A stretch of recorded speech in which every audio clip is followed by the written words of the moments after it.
नौमिन्याय सुधाधिकृत्यमुनीन् श्रीपादरात् तन्मनि आचार्यान् विविधागमाब्धिविहरान् श्रीवादिराजानपि वन्देऽहं सवरान् रघुत्तमगुरून् वैदग्ध्यवारान्निधीन् श्रीसत्यव्रतराघवेन्द्रमुनिपान् सद्बोधसध्यानपान् सत्याभिज्ञकराब्जोत्थान् पञ्चाशद्वर्षपूजकान् सत्यप्रमोदतीर्थार्यान् नवमिन्याय सुधारतान् शास्त्रेषु पारधुष्वानं शास्त्रज्ञेषु प्रवत्सलम्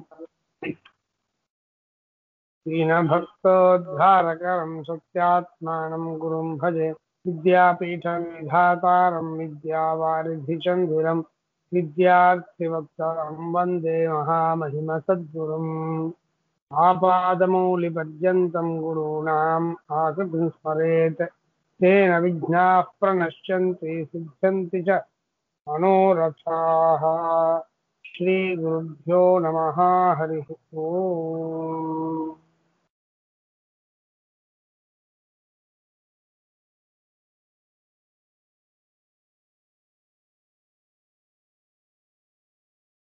ಶ್ರೀಗುರುಭ್ಯೋ ನಮಃ.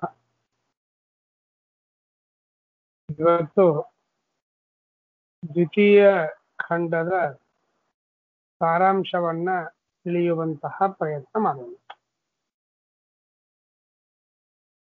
ನಾಂತಃ ಪ್ರಜ್ಞಂ ನ ಬಹಿಃಪ್ರಜ್ಞಂ ನೋಭಯತಃ ಪ್ರಜ್ಞಂ ನ ಪ್ರಜ್ಞಾನ ಘನಂ ನ ಪ್ರಜ್ಞಂ ನಾಪ್ರಜ್ಞಂ ಅದೃಷ್ಟಂ ಅವ್ಯವಹಾರ್ಯಂ ಅಲಕ್ಷಣಂ ಅಚಿಂತ್ಯಂ ಅವ್ಯಪದೇಶ್ಯಂ ಐಕಾತ್ಮ್ಯ ಪ್ರತ್ಯಯಸಾರಂ ಪ್ರಪಂಚ ಉಪಶಮಂ ಶಿವಂ ಅದ್ವೈತಂ ಚತುರ್ಥಂ ಮನ್ಯಂತೆ ಸ ಆತ್ಮ ಸ ವಿಜ್ಞೇಯಃ.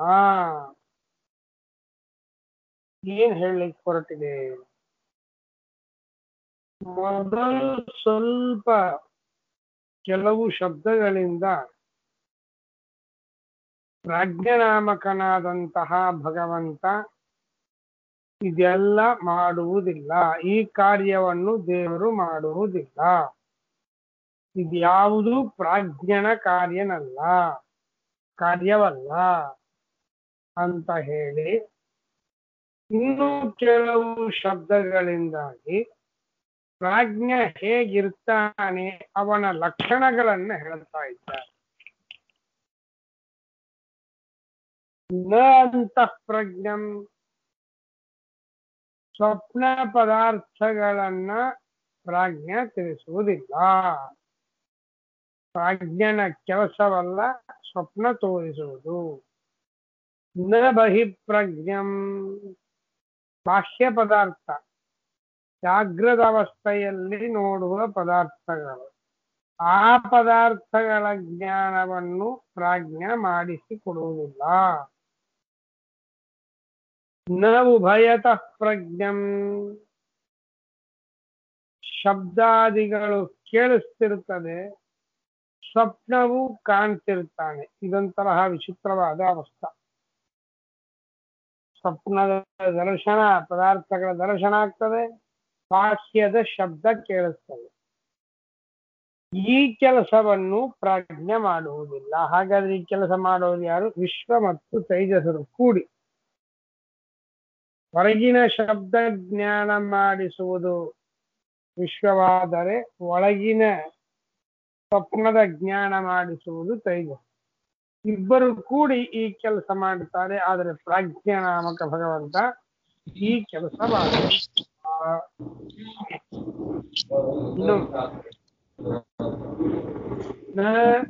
ಪ್ರಜ್ಞಾನ ಘನ, ಘನ ಅಂತಂದ್ರೆ ಅಜ್ಞಾನದಿಂದ ತುಂಬಿದ ಜೀವ, ನಿದ್ರಾವಸ್ಥೆಯಲ್ಲಿ ಇರುವ, ಗಾಢ ನಿದ್ರಾವಸ್ಥೆಯಲ್ಲಿರುವ ಜೀವನನ್ನ ಘನ ಅಂತ ಕರೀತಾರೆ. ಅವನಿಗೆ ಪ್ರಜ್ಞಾನ ಜ್ಞಾನ ಮಾಡಿಸ್ತಾನೆ. ಯಾರು? ಪ್ರಾಜ್ಞ. ನಿದ್ರಾವಸ್ಥೆಯಲ್ಲಿ ಜೀವನಿಗೆ ಅಹಂ ಅಂತ ಜೀವನ ಜ್ಞಾನ, ಅಜ್ಞಾನ, ಸುಖ, ಕಾಲ ಇತ್ಯಾದಿಗಳನ್ನ ಪ್ರಾಜ್ಞ ಮಾಡಿಸ್ತಾನೆ ನಿದ್ರಾವಸ್ಥೆಯಲ್ಲಿ. ಆದರೆ ತುರಿಯ ನಾಮಕ ಭಗವಂತ ಇದನ್ನು ಮಾಡಿಸುವುದಿಲ್ಲ. ಅಂದ್ರೆ ಒಟ್ಟಾರೆ ಏನ್ ಹೇಳಿದಂತೆ ಆಯ್ತು ಇಲ್ಲಿವರೆಗೆ? ವಿಶ್ವ ಮಾಡುವುದು ಹೊರಗಿನ ಜ್ಞಾನ ಮಾಡಿಸಿಕೊಳ್ಳುವುದು, ತೈಜಸ ಮಾಡಿಸುವುದು ಸ್ವಪ್ನ ಪದಾರ್ಥದ ಜ್ಞಾನ, ವಿಶ್ವ ತೈಜಸ ಇಬ್ಬರು ಕೂಡಿ ಮಾಡುವುದು ಬಾಹ್ಯ ಮತ್ತು ಏಕಕಾಲಕ್ಕೆ ಹೊರಗಿನ ಶಬ್ದಾದಿಗಳು ಕೇಳಿಸ್ತದೆ, ಒಳಗಿನ ಸ್ವಪ್ನ ಪದಾರ್ಥವನ್ನು ನೋಡ್ತಾನೆ. ಇದು ಇಬ್ಬರು ಎರಡೂ ರೂಪದ ಭಗವಂತ ಸೇರಿ ಮಾಡುವ ಕೆಲಸ. ಹಾಗೂ ಪ್ರಾಜ್ಞ ನಿದ್ರೆ ಮಾಡತಕ್ಕಂತಹ ಜೀವನಿಗೆ ಜೀವನ ಜ್ಞಾನ, ಕಾಲ ಮತ್ತೆ ಅಜ್ಞಾನ, ಸುಖ ಇವುಗಳ ಜ್ಞಾನವನ್ನು ಮಾಡಿಸ್ತಾನೆ ಭಗವಂತ. ಇದು ಯಾವುದನ್ನೂ ಮಾಡುವುದಿಲ್ಲ ತುರಿಯ. ಇಷ್ಟೇ ಹೇಳಬೇಕಾಗಿದೆ. ನ ಪ್ರಜ್ಞಂ ಮಾನಸ ವಾಸನಾಮಯವಾದ ಪದಾರ್ಥಗಳು, ಧ್ಯಾನಕ್ಕೆ ಬೇಕಾದ ವಸ್ತು, ಧ್ಯೇಯವಾದ ಮಾನಸ ವಾಸನಾದಿಂದ ನಿರ್ಮಿತವಾದ ಧ್ಯೇಯವಾದದ್ದು ವಸ್ತು ಏನಿದೆಯಲ್ಲ, ಧ್ಯಾನಕ್ಕೆ ಗೋಚರಿಸುವ ವಸ್ತು, ಅದನ್ನೂ ತಿಳಿಸಿಕೊಡುವುದಿಲ್ಲ ತುರಿಯ. ಹಾಗಾದರೆ ತುರಿಯ ಯಾವುದರ ಜ್ಞಾನವನ್ನು ಮಾಡಿಸಿಕೊಡುವುದಿಲ್ಲೇನು? ಯಾವುದರ ಜ್ಞಾನ ತುರಿಯಿಂದ ಆಗುವುದಿಲ್ಲ ಅಂತ ಆಯ್ತಲ್ಲ. ಅಂತಂದ್ರೆ ಅಪ್ರಜ್ಞಂ, ಜ್ಞಾನ ಮಾಡಿಸುವುದಿಲ್ಲ ಅಂತಿಲ್ಲ ಅಲ್ಲ. ಇಷ್ಟು ಯಾವ್ದ್ರದ್ದು? ವಿಶ್ವ ತೈಜಸ ಪ್ರಾಜ್ಞರು ಯಾವುದರ ಜ್ಞಾನ ಮಾಡಿಸ್ತಾರೆ ಅದ್ಯಾವುದನ್ನು ತುರಿಯ ಮಾಡಿಸೋದಿಲ್ಲ ಅಂತ ಅಂದ್ಮೇಲೆ ಏನೂ ಮಾಡಿಸೋದಿಲ್ಲ ಅಂತ ಆಯ್ತಲ್ಲ. ತುರಿಯನಿಂದ ಯಾವ ಜ್ಞಾನವೂ ಬರೋದಿಲ್ಲ ಜೀವನಿಗೆ ಅಂತ ಆಯ್ತಲ್ಲ. ಅಂತಂದ್ರೆ ಹಂಗಲ್ಲ, ಜ್ಞಾನ ಮಾಡಿಸಿಕೊಡೋದಿಲ್ಲ ಅಂತಲ್ಲ. ಆದರೆ ವಿಶ್ವ ತೈಜಸ ಪ್ರಾಜ್ಞರು ಯಾವುದರ ಜ್ಞಾನ ಮಾಡಿಸಿಕೊಡ್ತಾರೆ ಅದರ ಜ್ಞಾನ ಮಾಡಿಸಿಕೊಡೋದಿಲ್ಲ ಅಂತ ಇಷ್ಟೇ ಅರ್ಥವೇ ಹೊರತು ಒಟ್ಟಾರೆ ತುರಿಯ ನಾಮಕ ಭಗವಂತ ಜೀವನಿಗೆ ಯಾವ ಜ್ಞಾನವನ್ನು ಮಾಡಿಸಿಕೊಡೋದಿಲ್ಲ ಅಂತ ಅರ್ಥ ಅಲ್ಲ. ವಿಶ್ವ ತೈಜಸ ಪ್ರಾಜ್ಞರು ಯಾವುದರ ಜ್ಞಾನ ಮಾಡಿಸಿಕೊಡ್ತಾರೆ ಅದನ್ನು ಮಾಡಿಸಿಕೊಡೋದಿಲ್ಲ. ಹಾಗಾದ್ರೆ ಯಾವುದರ ಜ್ಞಾನ ಮಾಡಿಸಿಕೊಡ್ತಾರಪ್ಪ ಅಂತಂದ್ರೆ ಅದ್ಭುತವಾದ್ದನ್ನು ಹೇಳ್ತಾರೆ. ನ ಅಪ್ರಜ್ಞಂ ಅಂದ್ರೆ ಅಪ್ರಜ್ಞ ಅಂದ್ರೆ ಜ್ಞಾನ ಮಾಡಿಸಿಕೊಡುವುದಲ್ಲ, ಜ್ಞಾನ ಮಾಡಿಸಿಕೊಡುವುದಿಲ್ಲ ಅಂತಿಲ್ಲ. ಜ್ಞಾನ ಮಾಡಿಸಿಕೊಡ್ತಾನೆ. ಯಾರಿಗೆ ಮಾಡಿಸಿಕೊಡುತ್ತಾನೆ? ಮುಕ್ತರಿಗೆ ಜ್ಞಾನವನ್ನು ಮಾಡಿಸಿಕೊಡ್ತಾನೆ. ಮುಕ್ತರಿಗೆ ಅವರವರ ಸ್ವರೂಪ ಅವರವರಿಗೆ ಯೋಗ್ಯವಾದ ಸರ್ವಜ್ಞಾನವನ್ನು ಕೊಡ್ತಾನೆ ಭಗವಂತ, ತುರಿಯ ನಾಮಕ ಭಗವಂತ. ಆಮೇಲೆ ಮುಕ್ತರಿಗೆ ಎಲ್ಲ ತಮಗೆ ಯೋಗ್ಯವಾದ ಎಲ್ಲದರ ಜ್ಞಾನ ಮಾಡಿಸಿಕೊಡ್ತಾನೆ. ವಿಶ್ವಾದಿ ಬಾಹ್ಯತ್ರಯಗಳು ಇವೇನು ಜ್ಞಾನ ಮಾಡಿಸ್ತದೆ ಅದರ ಜ್ಞಾನ ಮಾಡಿಸಿಕೊಡುವುದಿಲ್ಲ. ಯಾವುದನ್ನ ವಿಶ್ವ ತೈಜಸ ಪ್ರಾಜ್ಞೆ ಮಾಡಿಸಿಕೊಡುವುದಿಲ್ಲ ಅಂದ್ರೆ ಜೀವನ ಸ್ವರೂಪ ಜ್ಞಾನ, ಅದನ್ನ ತುರಿಯ ಮಾಡಿಸಿಕೊಡ್ತಾನೆ. ಇದು ನ ಅಪ್ರಜ್ಞಂ ಎನ್ನುವುದಕ್ಕೆ ಅರ್ಥ ಹೇಳಿ. ಅದೃಷ್ಟಂ ಕಾಣಿಸಿಕೊಳ್ಳುವುದಿಲ್ಲ ಅಂದ್ರೆ ನಿದ್ರೆ ಬಂತು, ಹಾಗಾದ್ರೆ ತೈಜಸನ ಕೆಲಸ ನಡೀತಾ ಇದೆ. ಗಾಢ ನಿದ್ರೆಗೆ ಪ್ರಾಜ್ಞನ ಕೆಲಸ ನಡೀತಾ ಇದೆ, ಸ್ವಪ್ನ ಬೀಳ್ತಾ ಇದೆ, ಇದು ತೈಜಸನ ಕೆಲಸ. ಜಾಗೃತ ಅವಸ್ಥಾದಲ್ಲಿ ಘಟಾದಿ ಪದಾರ್ಥಗಳನ್ನು ನೋಡ್ತಾ ಇದ್ದೇನೆ, ಇದು ವಿಶ್ವನ ಕೆಲಸ. ಹೀಗೆ ಅವರವರು ಮಾಡುವ ಕೆಲಸದಿಂದ ಆಯಾ ವ್ಯಕ್ತಿಗಳು ಇದ್ದಾರೆ ಅಂತ ತಿಳ್ಕೊಳ್ಳಬಹುದು.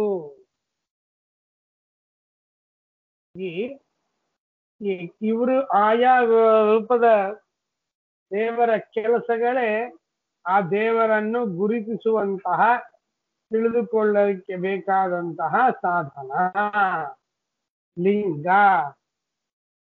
ಅದರಿಂದ ವಿಶ್ವಾದಿ ರೂಪಗಳನ್ನ ನಾವು ಹೇಗೆ ತಿಳಿದುಕೊಳ್ತೇವೆ? ಯಾಕೆ ನಿದ್ರೆ ಇದು ತೈಜಸ್ಸನ ಕೆಲಸ. ನಿದ್ರೆ ಬರ್ತಾ ಇದೆ ಅಂದ್ರೆ ತೈಜಸ್ಸ ನಾಮಕ ಭಗವಂತ ಇದ್ದಾನೆ. ಜಾಗರ ಮಾಡಿಸೋದು, ಎಚ್ಚರ ಕೊಡುವುದು, ಘಟಪಟಾದಿಗಳ ಜ್ಞಾನ ಮಾಡಿಸುವುದು ಇದು ವಿಶ್ವನ ಕೆಲಸ. ಹಾಗಾದ್ರೆ ನನಗೆ ಎಚ್ಚರಿಕೆ ಇದೆ, ಘಟಪಟಾದಿಗಳ ನೋಡ್ತೇನೆ ಅಂದ್ರೆ ವಿಶ್ವನಾಮಕ ಭಗವಂತ ವ್ಯಾಪಾರ ಮಾಡ್ತಾ ಇದ್ದಾನೆ. ಗಾಢ ನಿದ್ರೆ ಬಂತು, ಗಾಢ ನಿದ್ರೆ ಬಂತು ಅಂತಂದ್ರೆ ಅದು ಪ್ರಾಜ್ಞನ ಕೆಲಸ. ಆಮೇಲೆ ನಿದ್ರೆಯಿಂದ ಪ್ರಾಜ್ಞನಾಮಕನಾಗಿರ್ತಕ್ಕಂತಹ ಭಗವಂತ ನಿದ್ರೆಯಿಂದ ಪ್ರಾಜ್ಞನಾಮಕ ಭಗವಂತ ಇದ್ದಾನೆ ಅಂತ ಅನ್ನೋದನ್ನ ನಾವು ತಿಳಿದುಕೊಳ್ತೇವೆ. ಹೀಗೆ ಒಂದೊಂದು ದೇವರ ರೂಪದ ಕಾರ್ಯದಿಂದ ಒಂದೊಂದು ಭಗವಂತನನ್ನ ನಾವು ತಿಳಿದುಕೊಳ್ತೇವೆ. ಹಾಗೆ ತುರಿಯನ ಕಾರ್ಯ ನಮಗೆ ಗೊತ್ತೇ ಆಗುವುದಿಲ್ಲ. ಯಾಕೆಂದ್ರೆ ಮುಕ್ತರಲ್ಲಿ ತುರಿಯನ ಕಾರ್ಯ ಆಗತ್ತೆ. ಹೀಗಾಗಿ ಯಾವ ಕಾರ್ಯದಿಂದ ತುರಿಯನ ಜ್ಞಾನ ಮಾಡ್ಕೊಳ್ಳಿಕ್ ಸಾಧ್ಯ ಇಲ್ಲ. ಆದ್ದರಿಂದ ತುರಿಯನನ್ನ ಅದೃಷ್ಟ ಅಂತ ಕರೀತಾರೆ. ತಾನಿಸಿ ಜ್ಞಾನ ಆಗುವುದಿಲ್ಲ, ಜ್ಞಾನ ಮಾಡಿಸಿ ಕೊಡುವುದಿಲ್ಲ. ಅಮುಕ್ತರಿಗೆ ತುರಿಯನ ಜ್ಞಾನ ಆಗುವುದಿಲ್ಲ, ಕೇವಲ ಮುಕ್ತರಿಗೆ ಮಾತ್ರ ತುರಿಯನ ಜ್ಞಾನ ಅಂತ ಅನ್ನೋದು ಆಗ್ತದೆ.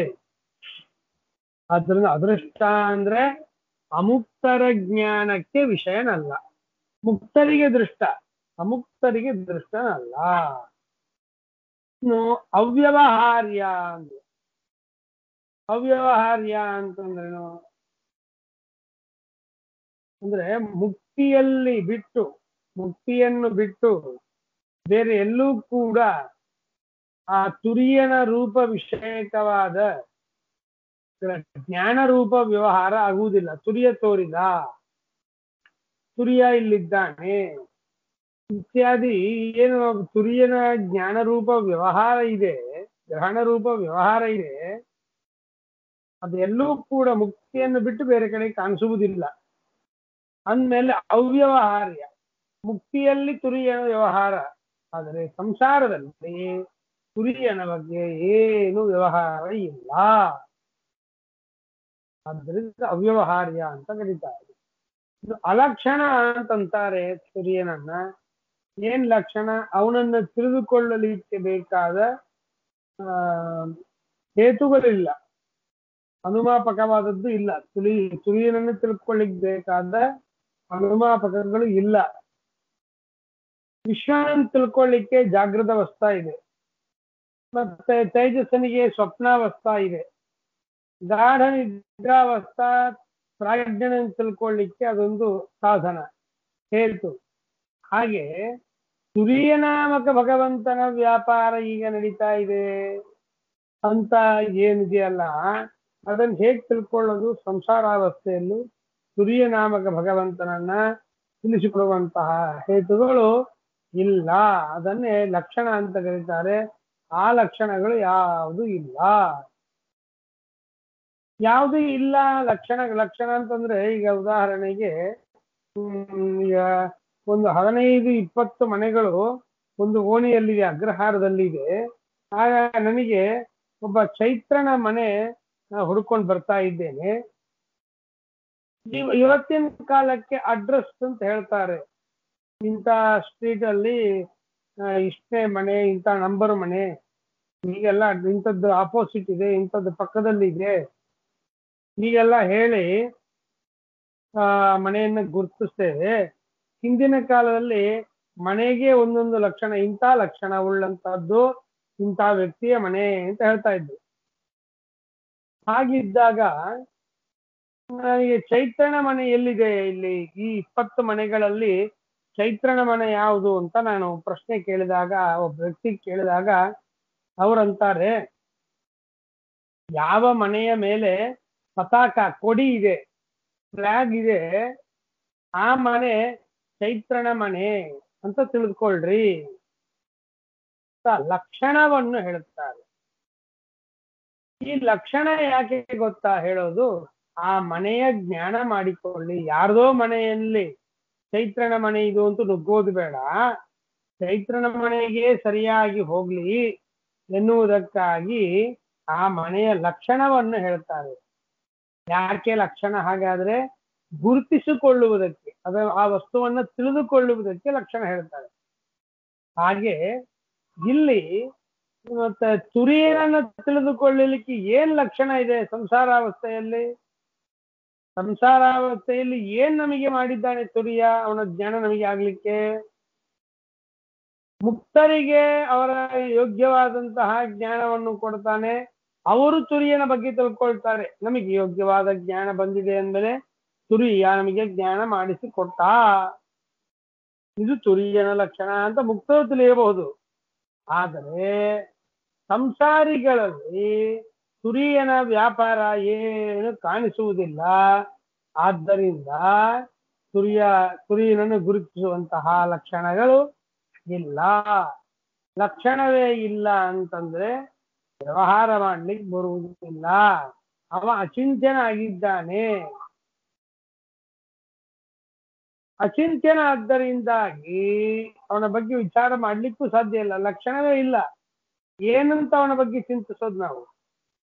ಅಚಿಂತ್ಯನಾಗಿದ್ದಾನೆ. ಅಚಿಂತ್ಯನಾದ್ದರಿಂದಲೇ ಅವನ ಬಗ್ಗೆ ಹೇಳಲಿಕ್ಕೆ ಬರೋದಿಲ್ಲ. ನೋಡ್ಲಿಕ್ಕಾದ್ರೆ ಲಕ್ಷಣ ಇದ್ರೆ ವ್ಯಕ್ತಿಯ ಜ್ಞಾನ ಆಗ್ತದೆ. ವ್ಯಕ್ತಿಯ ಜ್ಞಾನ ಆಯಿತು ಅಂತಾದ್ರೆ ಅವನ ಬಗ್ಗೆ ಹೇಳಬಹುದು. ಇಲ್ಲಿ ವ್ಯಕ್ತಿಯ ಜ್ಞಾನವೇ ಆಗುವುದಿಲ್ಲ ಅಂತಂದ ಮೇಲೆ ಅವನ ಬಗ್ಗೆ ವಿಚಾರಣೂ ಮಾಡ್ಲಿಕ್ಕೆ ಸಾಧ್ಯ ಇಲ್ಲ, ಅವನ ಬಗ್ಗೆ ವ್ಯಪದೇಶ ಮಾಡ್ಲಿಕ್ಕೂ ಸಾಧ್ಯ ಇಲ್ಲ. ಅಶಕ್ಯವಾಗಿದೆ, ವ್ಯಪದೇಶ ಮಾಡ್ಲಿಕ್ಕೆ ಹೇಳಲಿಕ್ಕೆ ಅಶಕ್ಯವಾಗಿದೆ. ಆದ್ದರಿಂದ ಅವ್ಯಪದೇಶ ಅಂದರೆ ಐಕ್ಯಾತ್ಮ ಪ್ರತ್ಯಯ ಸಾರ ಅಂತಂತಾರೆ ಭಗವಂತನನ್ನ. ಅಂದ್ರೆ ಉತ್ತಮ ಏವ, ಮುಖ್ಯವಾಗಿ ಪೂರ್ಣವಾದ ಜ್ಞಾನ ಮತ್ತು ಆನಂದ ಉಳ್ಳವ. ಇವನು ಐಕಾತ್ಯ ಸಾರ ಅಂತ, ಪ್ರತ್ಯಯ ಸಾರ ಅಂತಂದ್ರೆ. ಇನ್ನು ಭಗವಂತನನ್ನ ಪ್ರಪಂಚೋಪಶಮ ಅಂತಂತಾರೆ. ಉಪ ಅಂದ್ರೆ ಶ್ರೇಷ್ಠ, ಶಮ ಅಂದ್ರೆ ಸುಖ, ಪ್ರಪಂಚ ಅಂದ್ರೆ ವ್ಯಾಪ್ತ, ವಿಸ್ತೃತ, ವ್ಯಾಪ್ತವಾದ ಶ್ರೇಷ್ಠವಾದ ಸುಖವುಳ್ಳವ ಭಗವಂತ ಅಂತನ್ನುವ ಅರ್ಥವನ್ನು ಹೇಳ್ತಾರೆ ಪ್ರಪಂಚೋಪಶಮ ಎಂಬುದಾಗಿ. ಉತ್ಕೃಷ್ಟವಾದ ಆನಂದ ಉಳ್ಳವ. ಇನ್ನು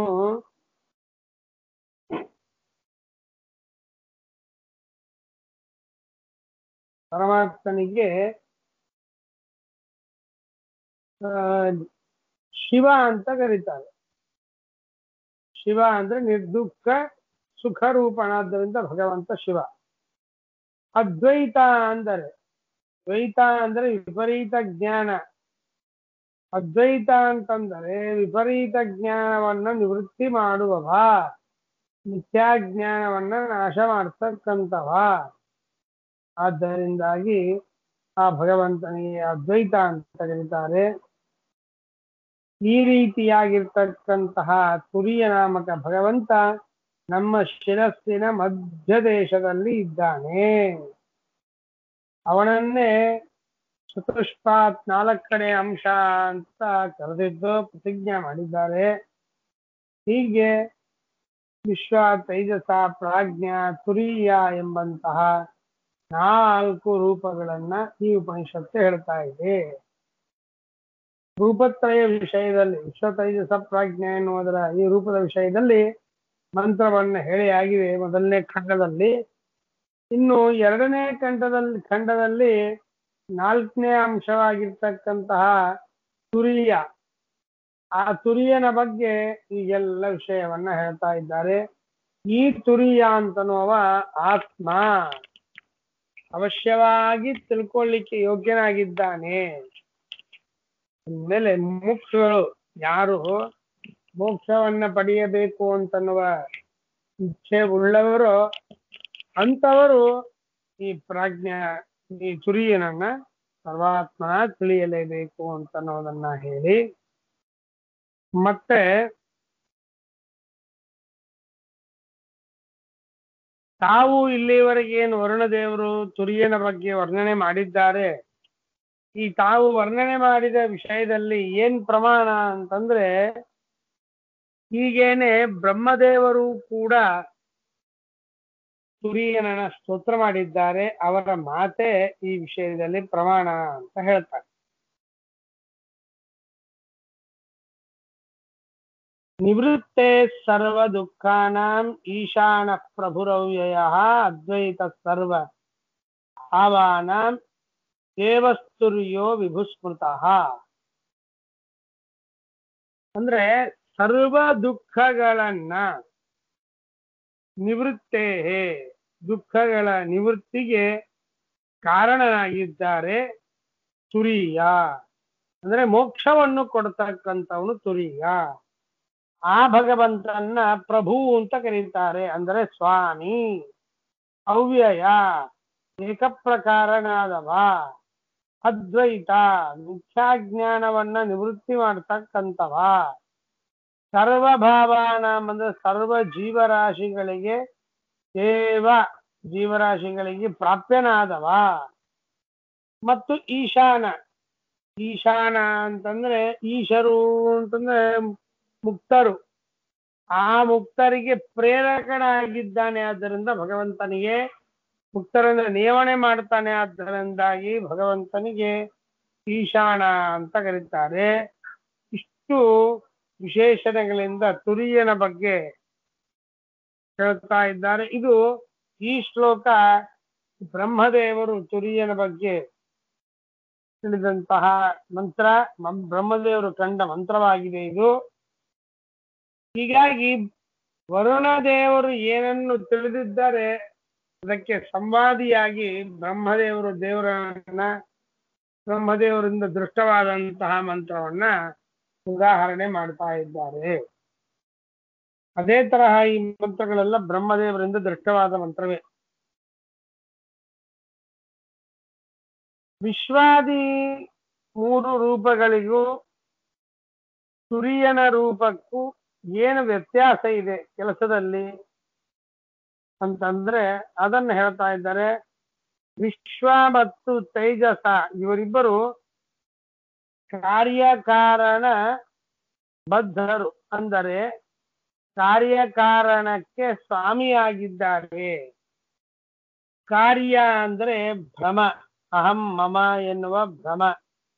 ಈ ಅಹಂ ಮಮ ಎನ್ನುವಂತಹ ಭ್ರಮಕ್ಕೆ ಕಾರಣವಾದದ್ದು ಅಜ್ಞಾನ. ಈ ಭ್ರಮ ಮತ್ತು ಅಹಂ ಮಮ ಎನ್ನುವ ಭ್ರಮ ಮತ್ತು ಅಜ್ಞಾನ, ಈ ಎರಡನ್ನೂ ಕೂಡ ಜೀವರಿಗೆ ಕೊಡ್ತಾರೆ ವಿಶ್ವ. ಜಾಗೃತ ಅವಸ್ಥೆಯಲ್ಲಿ, ಎಚ್ಚರಾವಸ್ಥೆಯಲ್ಲಿ ನಾನು ನನ್ನದು ಅಂತ ಭ್ರಮ ಬರುತ್ತೆ. ಯಾಕೆ ಬರುತ್ತೆ? ಇದು ದೇವರದ್ದು ಅಂತನೋ ಗೊತ್ತಿಲ್ಲ ಎನ್ನುವ ಕಾರಣ ಅಜ್ಞಾನದಿಂದ ಭ್ರಮ ಬರುತ್ತದೆ. ಈ ಅಜ್ಞಾನ ಮತ್ತು ಭ್ರಮವನ್ನ ಕೊಡುವವರು ಜಾಗೃತ ಅವಸ್ಥೆಯಲ್ಲಿ ವಿಶ್ವ. ತೈಜಸನಾಮಕನಾಗಿರ್ತಕ್ಕಂತಹ ಭಗವಂತ ಅವಿದ್ಯೆಯ ಕಾರ್ಯವಾದ ಸ್ವಪ್ನ, ಈ ಸ್ವಪ್ನ ಪದಾರ್ಥ ಭ್ರಮವನ್ನು ಕೊಡ್ತಾರೆ. ಅಂದಮೇಲೆ ಇದಕ್ಕೆ ಕಾರಣವಾದದ್ದು ಅಜ್ಞಾನ. ಸ್ವಪ್ನ ಪದಾರ್ಥದ ಭ್ರಮಕ್ಕೆ ಕಾರಣವಾದದ್ದು ಅಜ್ಞಾನ. ಅಂದಮೇಲೆ ಸ್ವಪ್ನ ಪದಾರ್ಥದ ಭ್ರಮ ಹಾಗೂ ಅಜ್ಞಾನ ಇವೆರಡನ್ನೂ ಕೂಡ ತೈಜಸನಾಮಕ ಭಗವಂತ ಜೀವರಿಗೆ ಕೊಡ್ತಾರೆ. ಪ್ರಾಜ್ಞನಾಮಕನಾದ ಭಗವಂತ ಕಾರಣಬದ್ಧಸ್ತು. ಕಾರಣ ಅಂತಂದ್ರೆ ಅಜ್ಞಾನ. ಈ ಅಜ್ಞಾನದಿಂದ ಬಂಧಿತನಾಗಿರ್ತಾನೆ ಜೀವ. ಹೀಗಾಗಿ ಆ ಜೀವನಿಗೆ ಅಜ್ಞಾನವೆಂಬಂತಹದ್ದನ್ನ, ಅಜ್ಞಾನವೆಂಬ ನಿದ್ರಾ, ಆ ನಿದ್ರಾವನ್ನು ಕೊಟ್ಟು ಕಟ್ಟಿ ಹಾಕುವಂತಹ ಕೆಲಸವನ್ನು ಮಾಡ್ತಾರೆ ಪ್ರಾಜ್ಞನಾಮಕನಾದಂತಹ ಭಗವಂತ. ಹೀಗೆ ಕಾರ್ಯ ಕಾರಣ ಇವುಗಳನ್ನ ಕೊಡ್ತಕ್ಕಂಥವ್ರು ಇಬ್ಬರು, ಕೇವಲ ಕಾರಣವನ್ನು ಕೊಡತಕ್ಕಂಥವ್ರು ಒಬ್ಬರು ಅಂತ ಹೇಳಿ ಇಷ್ಟು ಹೇಳಿದ ಮೇಲೆ ದ್ವೌತು ತುರಿಯೇ ನಸಿದ್ಧತಃ, ತುರಿಯ ನಾಮಕನಾದ ಭಗವಂತ ಅಜ್ಞಾನವೆಂಬ ಕಾರಣವನ್ನೂ ಜೀವರಿಗೆ ಕೊಡುವುದಿಲ್ಲ, ಅದರ ಕಾರ್ಯವಾಗಿರ್ತಕ್ಕಂತಹ ಭ್ರಮವನ್ನೂ ಕೊಡುವುದಿಲ್ಲ.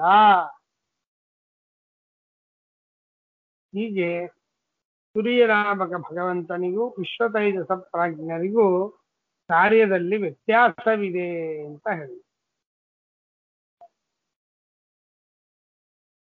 ಇನ್ನು ಮೊದಲನೇ ಮಂತ್ರದಲ್ಲಿ ವರುಣದೇವರು ಪ್ರಜ್ಞಾನ ಘಣಂ ಅಂತ ಹೇಳಿದ್ರು, ನ ಅಪ್ರಜ್ಞಂ ಅಂತಂದ್ರು. ಭಗವಂತ ಮುಕ್ತರಿಗೆ ಜ್ಞಾನ ಕೊಡ್ತಾನೆ ಒಂದು, ಆದ್ಮೇಲೆ ಜ್ಞಾನ ಕೊಡುವುದಿಲ್ಲ ಅಂತಿಲ್ಲ. ಇನ್ನು ಪ್ರಜ್ಞಾನ ಘಣಂ ಅಂತಂದ್ರು. ಪ್ರಜ್ಞಾನ ಘಣ ಅಂದ್ರೆ ಅಜ್ಞಾನ ತುಂಬಿದ ಜೀವನಿಗೆ ಜ್ಞಾನವನ್ನು ಕೊಡುವುದು ಅಂತ.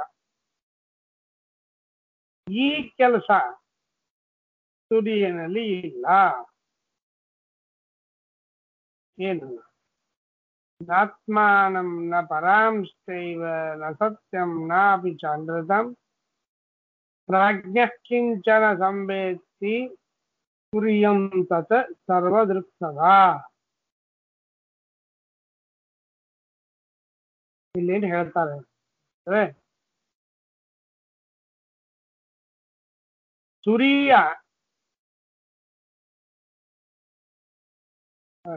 ಪ್ರಾಜ್ಞನಾಮಕ ಭಗವಂತ ನ ಆತ್ಮಾನಂ ಸಂವೇತ್ತಿ, ಆತ್ಮ ಅಂದ್ರೆ ಸ್ವರೂಪ, ಜೀವರ ಸ್ವರೂಪ ಎಂಥದ್ದಾಗಿದೆ, ಹೇಗಿದೆ, ಇದು ಯಾವುದನ್ನು ಮತ್ತೆ ಪ್ರಾಜ್ಞನಾಮಕನಾದಂತಹ ಭಗವಂತ ಕಿಂಚನ ಸ್ವಲ್ಪವೂ ತಿಳಿಸಿಕೊಡುವುದಿಲ್ಲ. ಇನ್ನು ನ ಸತ್ಯಂ ನಾಪಿ ಚಾನೃತಂ, ಪರಂ, ಪರವಾದ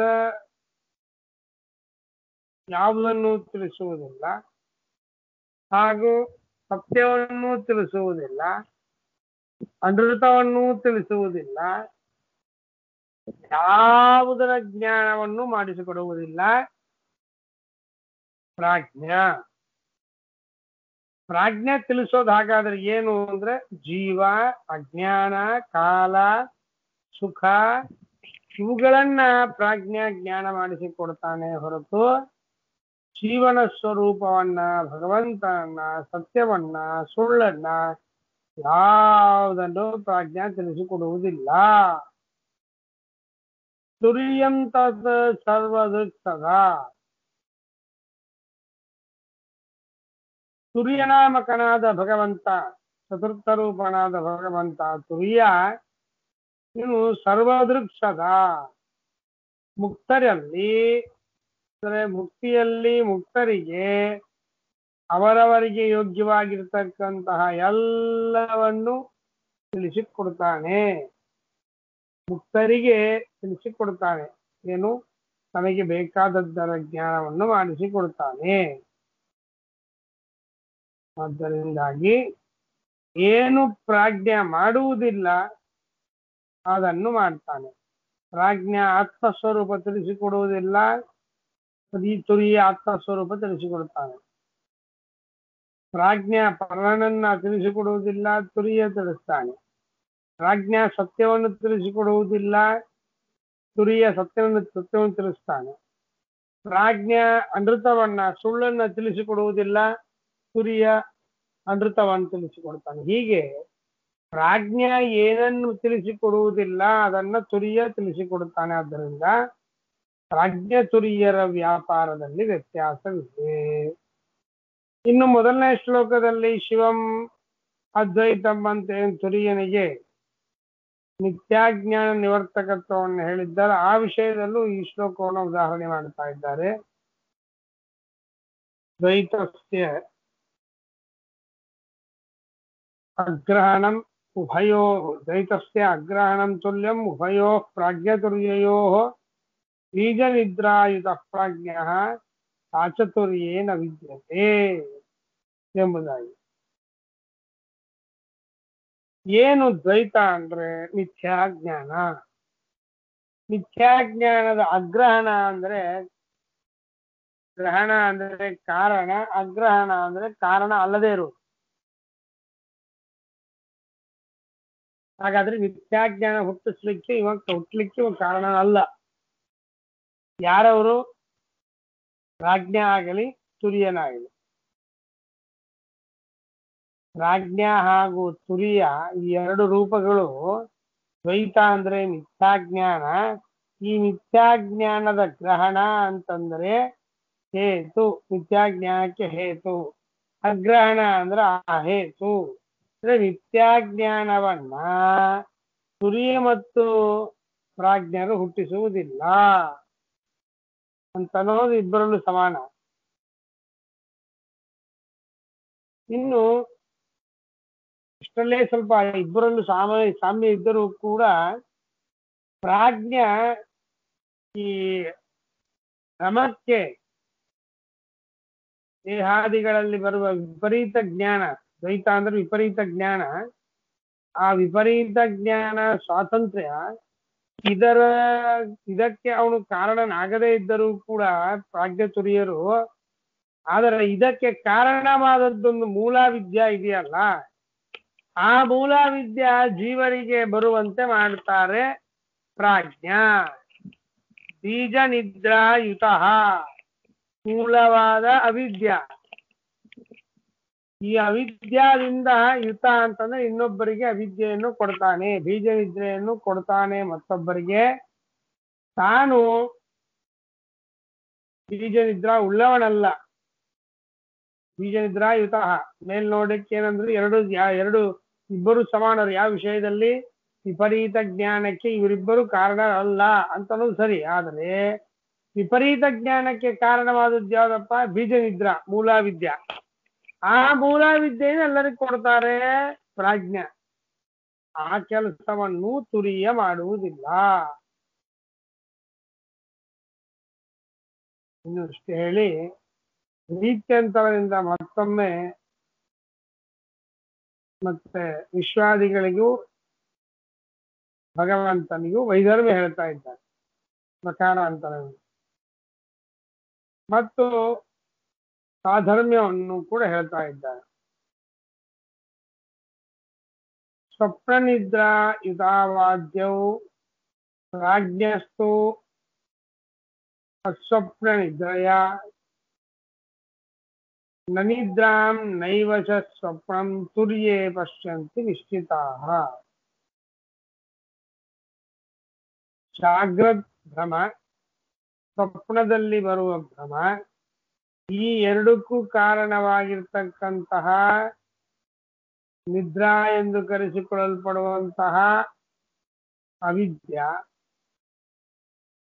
ಇವೆಲ್ಲವೂ ಕೂಡ ಎರಡು, ಸ್ವಪ್ನ ಭ್ರಮ ನಿದ್ರಾ ಭ್ರಮ ಎರಡಕ್ಕೆ ಕಾರಣವಾದ ಸ್ವಪ್ನ ಭ್ರಮ ಜಾಗೃತ್ ಭ್ರಮ, ಈ ಜಾಗೃತ್ ಕಾಲದಲ್ಲಿ ಬರುವ ಭ್ರಮ, ಸ್ವಪ್ನದಲ್ಲಿ ಬರುವ ಭ್ರಮ, ಈ ಎರಡು ಭ್ರಮಕ್ಕೂ ಕಾರಣವಾದದ್ದು ಯಾವುದು ಅಂದ್ರೆ ನಿದ್ರಾ. ನಿದ್ರಾ ಅಂತಂದ್ರೆ ಏನು ಅಂದ್ರೆ ಮೂಲ ವಿದ್ಯಾ. ಈ ಮೂಲ ವಿದ್ಯೆಯಿಂದ ಕೂಡಿದವರು ಇಬ್ಬರು ಅಂತಂತಾರೆ. ಯಾರು? ವಿಶ್ವತೈಜಸರು. ಪ್ರಾಜ್ಞಸ್ತು ಅಸ್ವಪ್ನ ನಿದ್ರಯ, ಪ್ರಾಜ್ಞನಾಮಕನಾಗಿರ್ತಕ್ಕಂತಹ ಭಗವಂತ ಇವನು ಸ್ವಪ್ನಕ್ಕೂ ಕಾರಣನಲ್ಲ, ಸ್ವಪ್ನವನ್ನು ತಂದು ಕೊಡುವವನಲ್ಲ, ನಿದ್ರಾವನ್ನು ತಂದು ಕೊಡುವವನಲ್ಲ. ನಿದ್ರಾ ಅಂದ್ರೆ ಮೂಲ ವಿದ್ಯಾ. ಅಂತ ಜ್ಞಾನಿಗಳು ಪ್ರಾಜ್ಞನ ಬಗ್ಗೆ ತಿಳಿದಿದ್ದಾರೆ. ಅಸ್ವಪ್ನ ನಿದ್ರಾ, ಪ್ರಾಜ್ಞನಾಮಕ ಭಗವಂತ ಸ್ವಪ್ನವನ್ನು ಕೊಡುವುದಿಲ್ಲ, ನಿದ್ರೆಯನ್ನು ಅಂದ್ರೆ ಜಾಗೃತನ್ನು ಕೊಡುವವನಲ್ಲ ಅಂತ ಅನ್ನೋದನ್ನು ತಿಳ್ಕೊಳ್ತಾರೆ ಜ್ಞಾನಿಗಳು.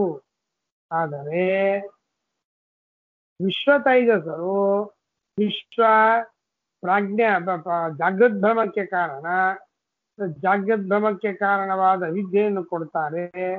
ತೈಜಸ ಸ್ವಪ್ನ ಪದಾರ್ಥ ಕಾಣ್ಲಿಕ್ಕೆ ಬೇಕಾದಂತಹ ವಿದ್ಯೆಯನ್ನ ಕೊಡ್ತಾರೆ ಅಂತನ್ನೋದು ಇದು ಇವರಿಬ್ಬರಲ್ಲಿ ಇರುವಂತಹ ವ್ಯತ್ಯಾಸ. ಇನ್ನು ಪ್ರಾಜ್ಞೆಯನ್ನು ಹಾಗಾದ್ರೆ ಯಾವ ರೀತಿಯಿಂದ ತಿಳಿಯಬೇಕು ಅಂತ ಪ್ರಶ್ನೆ ಮಾಡಿದ್ದಾರೆ. ಯಾರು ಸ್ವಪ್ನಾವಸ್ಥ ಹಾಗೂ ಸ್ವಪ್ನ ಮತ್ತು ಇವುಗಳಿಂದ ಯಾರು ದೂರರಾಗ್ತಾರೆ ಅವರು ಸೂರ್ಯನನ್ನ ನೋಡ್ತಾರೆ ಎನ್ನುವುದನ್ನ ಹೇಳ್ತಾ ಇದ್ದಾರೆ. ಅಂದ್ರೆ ಯಾರು ದೇವರ ಬಗ್ಗೆ ತಪ್ಪು ತಿಳಿತಾರೆ, ಅಂದ್ರೆ ದೇವರ ಬಗ್ಗೆ ತಪ್ಪು ಅಂತಂದ್ರೆ ದೇವರು ಸ್ವತಂತ್ರ ಅಂತ ನಾವು ತಿಳಿಯೋದು ಒಂದು, ಇದೆಲ್ಲವೂ ನಮ್ಮದೇ ಅಂತ ತಿಳಿಯೋದು. ದೇಹಗೇಹಾದಿಗಳು ನಮ್ಮದು, ದೇವರಲ್ಲಿ ಇದ್ಯಾವುದು ದೇವರದ್ದಲ್ಲ ಅಂತ ನಾವು ಉಪಯೋಗಿಸುವ ಪದಾರ್ಥವೆಲ್ಲ ನಮ್ಮ ಅಧೀನವೇ ಆಗಿದೆ, ಇದ್ಯಾವುದು ದೇವರ ಅಧೀನ ಅಲ್ಲ ಅಂತ ತಿಳಿಯೋದು ಅನ್ಯಥಾ. ಈ ಅನ್ಯಥಾ ಜ್ಞಾನವನ್ನು ಯಾರು ಮಾಡಿಕೊಳ್ತಾರಲ್ಲ, ಉಳ್ಳವರಾಗ್ತಾರಲ್ಲ, ಅವರು ಮಿಥ್ಯಾಜ್ಞಾನವೆಂಬಂತಹ ಭ್ರಾಂತಿ ಉಳ್ಳವರಾಗ್ತಾರೆ. ಯಾವುದೂ ನಮ್ಮದಲ್ಲ ನಿಜವಾಗಿ. ದೇಹಗೇಹಾದಿಗಳು, ಗೇಹ ಅಂದ್ರೆ ಮನೆ, ದೇಹ ಮನೆ ಯಾವುದೂ ನಮ್ದಲ್ಲ, ಆದ್ರೆ ಇದೆಲ್ಲ ನಮ್ಮ ಅಧೀನ ಅಂತ ತಿಳ್ಕೊಳ್ಳುವಂತವರಿಗೆ ಸ್ವಪ್ನ ಆಗ್ತದೆ. ಸ್ವಪ್ನ ಅಂತಂದ್ರೆ ಮಿಥ್ಯಾಜ್ಞಾನ ಬರಬೇಕಾಗ್ತದೆ. ಇನ್ನು ತತ್ವಮಜಾನತಃ ಯಾರು ಭಗವಂತನ ಸ್ವಾತಂತ್ರ್ಯಾದಿಗಳನ್ನ ತಿಳಿಯುವುದಿಲ್ಲ ಅವರಿಗೆ ನಿದ್ರಾ ಆಗ್ತದೆ, ಅಂದ್ರೆ ಮೂಲ ವಿದ್ಯಾದ ಸಂಬಂಧ ಬರ್ತದೆ. ಯಾರು ನಾನೇ ದೇಹಾದಿಗಳನ್ನ ನಿಯಮನ ಮಾಡ್ತೇನೆ ಅಂತ ತಿಳ್ಕೊಳ್ತಾರೆ ಅಂತವರಿಗೆ ಮಿಥ್ಯಾಜ್ಞಾನವೆಂಬ ಭ್ರಮ. ಇನ್ನು ಯಾರು ದೇವರು ಸ್ವತಂತ್ರ ಅಂತ ತಿಳಿಯುವುದಿಲ್ಲ ಅವರಿಗೆ ಮೂಲ ವಿದ್ಯೆಯ ಬಂಧ ಅಂತನ್ನೋದು ಆಗ್ತದೆ.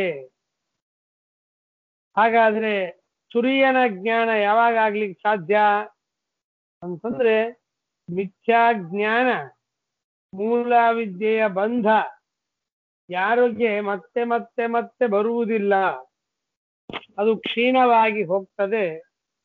ಅಂದ್ರೆ ಮಿಥ್ಯಾಜ್ಞಾನ ಇರಬಾರದು, ಮೂಲ ವಿದ್ಯೆಯ ಸಂಬಂಧ ಇರಬಾರದು ಅಂತವರಿಗೆ ಮತ್ತು ತುರಿಯನ ದರ್ಶನವಾಗ್ತದೆ. ಅವಾಗಲೂ ಒಮ್ಮೆ ಮಿಥ್ಯಾಜ್ಞಾನ ಪರಿಹಾರ ಆಗುವುದಲ್ಲ, ಎಂದೂ ಮಿಥ್ಯಾಜ್ಞಾನ ತಪ್ಪು ತಿಳುವಳಿಕೆ ಇರಬಾರದು. ತಪ್ಪು ತಿಳುವಳಿಕೆ ಎಂದದ್ದು ಇರ್ಲಿಕ್ಕಿಲ್ಲ, ಹಾಗೂ ಮೂಲ ವಿದ್ಯೆಯ ಬಂಧ ಇರಬಾರದು, ಅಂತವರಿಗೆ ತುರಿಯನ ದರ್ಶನ ಆಗ್ತದೆ ಅಂತ ಹೇಳ್ತಾ ಇದೆ. ಅದರ ಮೇಲೆ ಪ್ರಶ್ನೆ, ಮೂಲ ವಿದ್ಯಾ ಮತ್ತು ಭ್ರಮ ಇವುಗಳು ಹೋದಾಗ ತುರಿಯನ ಜ್ಞಾನ ಆಗ್ತದೆ ಅಂತಂತೀರಿ, ನಿಜ?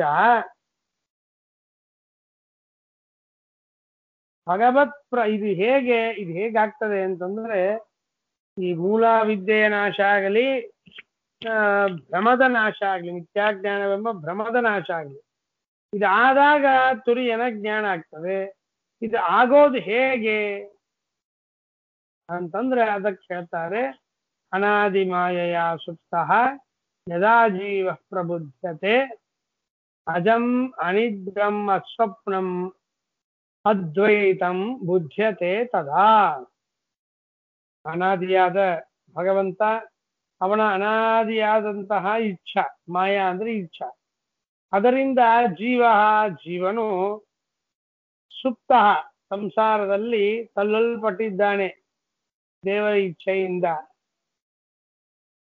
ಯಾವಾಗೀಗೆ ಜೀವ ದೇವರ ಒಂದು ಇಚ್ಛೆಯಿಂದ ಸಂಸಾರದಲ್ಲಿ ಬಿದ್ದಿದ್ದಾನೆ ಸದಾ ಆಗ ಆ ಜೀವನು ಆ ಭಗವಂತನ ಮಾಯೆಯಿಂದ, ಅನಾದಿ ಮಾಯೆಯ ಭಗವಂತನ ಇಚ್ಛೆಯಿಂದ, ಅಂದ್ರೆ ಭಗವಂತನ ಒಂದು ಅನುಗ್ರಹ ಪ್ರಸಾದದಿಂದಾಗಿ ಪ್ರಬುದ್ಧತೆ, ಜ್ಞಾನವುಳ್ಳವನಾಗ್ತಾನೆ. ದೇವರ ಇಚ್ಛೆಯಿಂದಲೇನೆ ಅವನಿಗೆ ಈ ಸಂಸಾರ ಅಂತ ಅನ್ನೋದು ಬಂದಿದೆ. ದೇವರ ಇಚ್ಛೆಯಿಂದಲೇನೆ ಈ ಸಂಸಾರದ ನಿವೃತ್ತಿ ಎನ್ನುವುದು ಕೂಡ ಆಗ್ತದೆ. ಆಮೇಲೆ ಸಂಸಾರ ಬರುವುದು, ಸಂಸಾರದ ನಿವೃತ್ತಿ, ಇದೆರಡೂ ಕೂಡ ದೇವರ ಅಧೀನವಾಗಿ ಇದೆ. ಅನಾದಿಮಾಯೆಯ ದೇವರ ಇಚ್ಛೆಯಿಂದ ಸುತ್ತ ಸಂಸಾರದಲ್ಲಿ ಬಿದ್ದ ಜೀವ ದೇವರ ಇಚ್ಛೆಯಿಂದಲೇನೆ ಪ್ರಬುದ್ಧತೆ, ಎಚ್ಚರಗೊಳ್ತಾನೆ. ಅಂದರೆ ತತ್ವಜ್ಞಾನವನ್ನು ಪಡಿತಾನೆ. ಅಹಂ ಮಮ ಎನ್ನುವಂತಹ ಮಿಥ್ಯಾಜ್ಞಾನ ಅಂತ ಅನ್ನೋದು ಹೋಗ್ತದೆ. ಅಂತಹ ಭಗವಂತನ ಜ್ಞಾನವನ್ನು ಪಡೆದಂತಹ ಜೀವ ತತ್ವಜ್ಞಾನವನ್ನು ಪಡೆದದ್ದರಿಂದ ಆ ಅಜ ಜನ್ಮರಹಿತನಾದ, ಅನಿದ್ರಾ ನಿದ್ರಾ ದೋಷ ರಹಿತನಾದ, ಅಸ್ವಪ್ನ ಸ್ವಪ್ನರಹಿತನಾದ, ಅದ್ವೈತ ಮಿಥ್ಯಾಜ್ಞಾನವನ್ನ ನಾಶ ಮಾಡ್ತಕ್ಕಂತಹ, ಸರ್ವ ಅನಿಷ್ಟ ನಿವರ್ತಕನಾದಂತಹ ಭಗವಂತನ ಸಾಕ್ಷಾತ್ಕಾರವನ್ನು ಮಾಡಿಕೊಳ್ತಾರೆ. ಯಾರು ಭಗವಂತನ ಇಚ್ಛೆಯಿಂದ ಬದ್ಧರಾದವರು, ಭಗವಂತನ ಇಚ್ಛೆಯಿಂದಲೇನೆ ಅವರು ಭಗವಂತನ ತತ್ವಜ್ಞಾನವನ್ನು ಪಡೆದವರಾಗಿದ್ದಾರೆ. ಅಂಥವರು ಪರಮಾತ್ಮನ ಮುಕ್ತ ನಿಯಾಮಕನಾದಂತಹ ಗುರಿಯನನ್ನ ತಿಳಿದುಕೊಳ್ತಾರೆ. ಇನ್ನು ಜೀವಸ್ವರೂಪ ಹೇಗೆ ಸ್ವಾಭಾವಿಕ, ಹಾಗೆ ಸಂಸಾರದ ಬಂಧವೂ ಕೂಡ ಸ್ವಾಭಾವಿಕ ತಾನೇ. ಅದು ದೇವರ ಇಚ್ಛೆಯಿಂದ ಬಂತು, ದೇವರ ಇಚ್ಛೆಯಿಂದ ಹೊರಟು ಹೋಗ್ತದೆ ಅಂತಂತಿರಲ್ಲ. ಅದು ಹೇಗೆ? ಸಂಸಾರ ಅಂತನ್ನೋದು ಜೀವ ಸ್ವಭಾವದಂತೆ ಸ್ವಾಭಾವಿಕವಾದ್ದರಿಂದ ನಿವೃತ್ತಿ ಆಗೋದಿಲ್ಲಲ್ಲ ಅಂತ ಪ್ರಶ್ನೆ ಮಾಡಿದ್ರೆ, ಅವಶ್ಯವಾಗಿ ನಿವೃತ್ತಿ ಆಗ್ತದೆ ಸಂಸಾರ. ಅದನ್ನ ತಿಳಿಸುವುದಕ್ಕಾಗಿ ಪ್ರಪಂಚೋ ಯದಿ ವಿದ್ಯೇತ ನಿವರ್ತೇತನ ಸಂಶಯ ಮಾಯಾ ಮಾತ್ರಮಿದಂ ದ್ವೈತಂ ಅದ್ವೈತಂ ಪರಮಾರ್ಥತಃ ಎನ್ನುವಂತಹ ಶ್ಲೋಕ ಹೊರಟಿದೆ. ದೇಹಾದಿಗಳಲ್ಲಿ ನಮಗೆ ಏನೋ ನನ್ನದು ನಾನು ಅಂತನ್ನುವಂತಹ ಈ ಭ್ರಮ ಇದೆ. ಇದೇ ಸಂಸಾರ ಬಂಧ.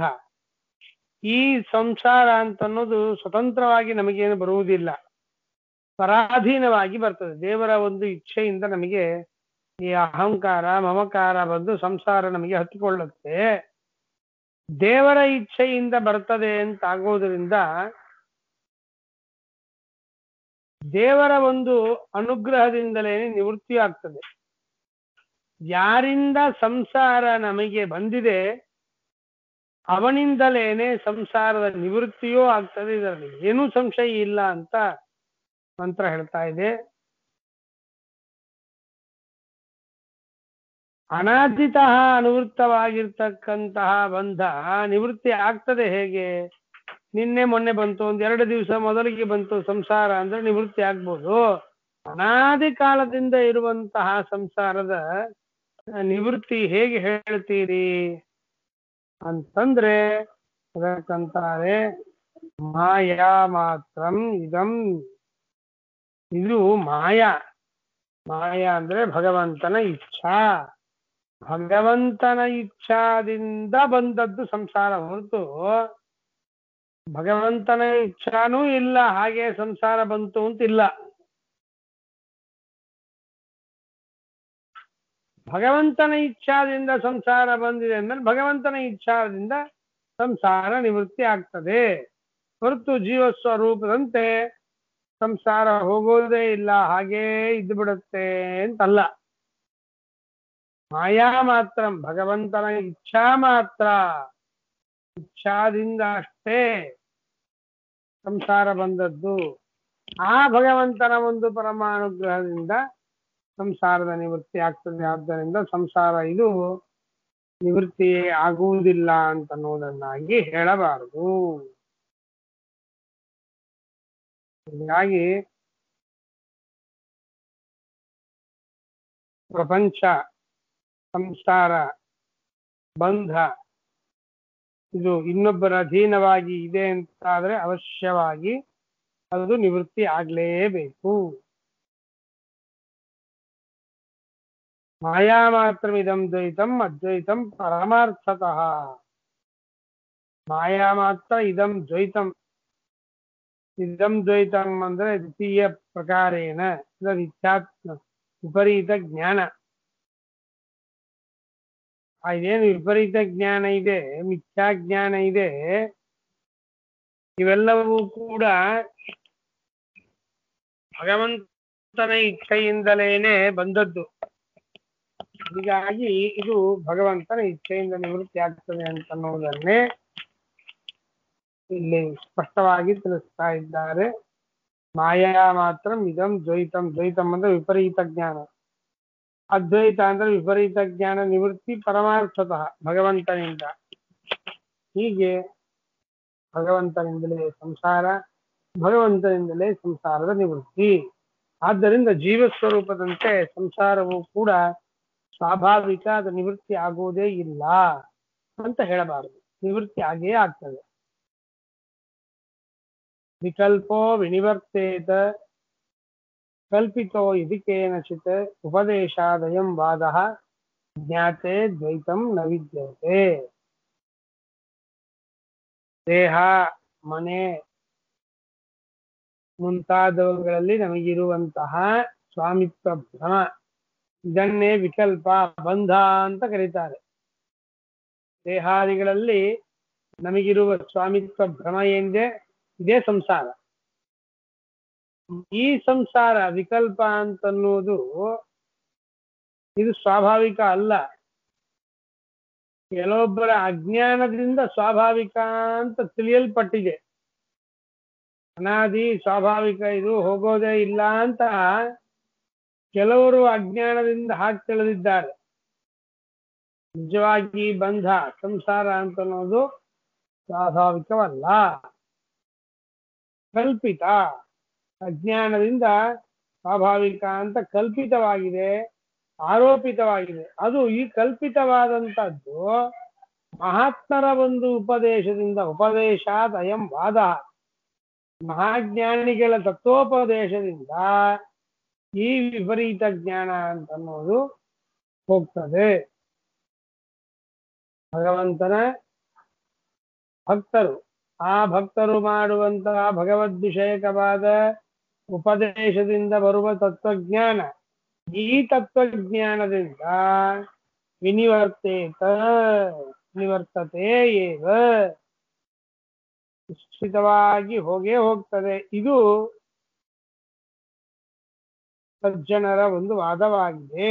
ಅಂದರೆ ಯಾವುದೂ ಕೂಡ ಶಾಶ್ವತವಲ್ಲ ಎಂಬುದಾಗಿ ತತ್ವಜ್ಞಾನಿಗಳ ಉಪದೇಶ, ಸಜ್ಜನರ ಗುರುಗಳ ಉಪದೇಶದಿಂದಾಗಿ ಈ ಅಜ್ಞಾನದಿಂದ ನಾವೇನು ಸಂಸಾರ ಇದು ಶಾಶ್ವತ ಅಂತ ತಿಳಿದಿದ್ದೇವೆ, ಅದು ಸ್ವಾಭಾವಿಕ ಅಂತ ಏನು ತಿಳಿದಿದ್ದೇವೆ, ಅದು ತತ್ವಜ್ಞಾನಿಗಳ ಮಹಾತ್ಮರ ಒಂದು ಉಪದೇಶದಿಂದ ನಿವೃತ್ತಿ ಆಗ್ತದೆ. ಆದ್ದರಿಂದ ದ್ವೈತಂ ನ ವಿದ್ಯತೆ. ಉಪದೇಶ ಇರೋದ್ರಿಂದ ದ್ವೈತ ಅಂತ ಮಿಥ್ಯಾಜ್ಞಾನ ಅಂತ ಅನ್ನೋದು ಖಂಡಿತವಾಗಿ ಇರುವುದಿಲ್ಲ, ಕಷ್ಟ ಆಗ್ತದೆ ತತ್ವಜ್ಞಾನದಿಂದ. ಮಿಥ್ಯಾಜ್ಞಾನ ಹೋಯ್ತು ಅಂತಂದ್ರೆ ಆ ತಪ್ಪು ತಿಳುವಳಿಕೆಯಿಂದ, ಆ ಅಜ್ಞಾನದಿಂದ ನಾವೇನು ಸಂಸಾರ ಶಾಶ್ವತ ಅಂತ ತಿಳಿದಿದ್ದೇವೆ ಅದು ಕೂಡ ನಷ್ಟ ಆಗತ್ತೆ ಅಂತ ಹೇಳಿ ಒಟ್ಟಾರೆ ಹೇಳಿದ್ದು. ವಿಶ್ವತೈಜಸ ಪ್ರಾಜ್ಞರ ಯಾವ ವ್ಯಾಪಾರವೂ ತುರಿಯ ಮಾಡುವುದಿಲ್ಲ. ತುರಿಯನ ವ್ಯಾಪಾರ ವಿಶ್ವತೈಜಸ ಪ್ರಾಜ್ಞರು ಮಾಡುವುದಿಲ್ಲ. ತುರಿಯನ ವ್ಯಾಪಾರ ಮುಕ್ತಿಯಲ್ಲಿ ಇರುವಂತವರ ವ್ಯಾಪಾರ, ಮುಕ್ತಿಯಲ್ಲಿ ಇರುವ ಭಗವಂತನ ವ್ಯಾಪಾರ. ಇದು ಮುಕ್ತಿಯಲ್ಲಿ ಏನು ಮುಕ್ತರಿಗೆ ಸ್ವರೂಪದ ತಿಳುವಳಿಕೆ ಆಗ್ತದೆ ಇತ್ಯಾದಿಗಳೆಲ್ಲ ತುರಿಯನ ವ್ಯಾಪಾರವಾಗಿದೆ.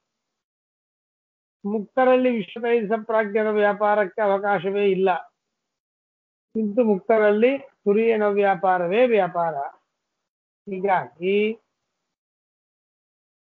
ತುರಿಯ ನಾಮಕ ಭಗವಂತ ವಿಶ್ವತೈಜಸ ಪ್ರಾಜ್ಞರ ವ್ಯಾಪಾರಕ್ಕಿಂತಲೂ ವಿಲಕ್ಷಣವಾದ ವ್ಯಾಪಾರವುಳ್ಳವನಾಗಿದ್ದಾನೆ ಅಂತನ್ನೋದು ಈ ಸಮಗ್ರವಾಗಿರ್ತಕ್ಕಂತಹ ದ್ವಿತೀಯ ಖಂಡದ ಇದು ಅಭಿಪ್ರಾಯವಾಗಿದೆ. ಶ್ರೀಕೃಷ್ಣ ಅರ್ಪಣಮಸ್ತು. ನಾಹಂಕರ್ತ ಹರಿಕರ್ತ ಪೂಜಾ ಕರ್ಮಚಾಖಿಲಂ ತಾಪಿ ಮತ್ಕೃತಾ ಪೂಜಾ ಪ್ರಸಾದೇನ ಅನ್ಯಥಾ ತದ್ಭಕ್ತಿ ತತ್ಫಲಂ ಮತ್ಯಂ ಪ್ರಸಾದ ಪುನಃ ಪುನಃ ಕರ್ಮನ್ಯಾಸೋ ಹರಾವೇವಂ ವಿಷ್ಣೋ ಸ್ತುತಿಕರಸ್ತದಾ ಯಸ್ಸರ್ವಗುಣಸಂಪೂರ್ಣಃ ಸರ್ವದೋಷ ವಿವರ್ಜಿತಃ ಪ್ರೀಯತಾಂ ಪ್ರೀತಯೇವಾಲಂ ವಿಷ್ಣುರ್ಮೇ ಪರಮಸ್ವರೂಪೋ. ಶ್ರೀಕೃಷ್ಣ ಅರ್ಪಣಮಸ್ತು.